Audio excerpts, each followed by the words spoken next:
sila dito sa kalsada. Bumagay rin ang mga pose ng kuryente kaya bumagsak ito sa mga kable. Kaya naman itong boom truck na ginagamit ng mga taga Nueva Ecija Electric Cooperative.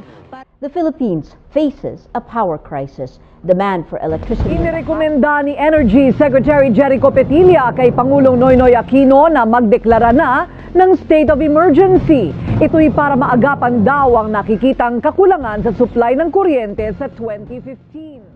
Ang walang kuryente matapos manalasa ang bagyong Glenda, bumaha ang reklamo sa Metro Manila at target nilang mailawan ang mga ito ngayong araw. Sa buong franchise area, mahigit 248,000 pa. Hanggang bukas pa ang rotating brownout sa Metro Manila at mga karatig.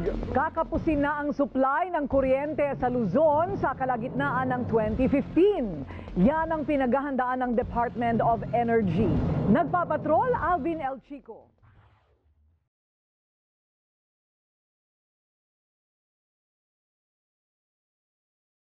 Have you ever experienced running out of battery power in the time it is most needed? And you're nowhere near an outlet to charge your battery power as soon as possible? Or have you ever been annoyed of tangled power cords? And have you ever left your phone charger plugged in? And have you ever thought of the additional utility bill this certain incident has cost you?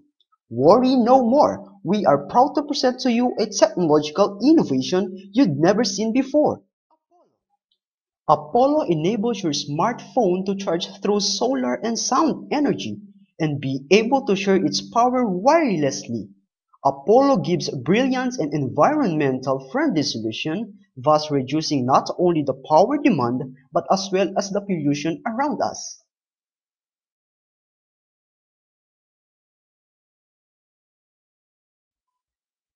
Don't worry, we have deemed its feasibility through the use of a flip case, solar panel, piezoelectric transducer, power transmitter and receiver.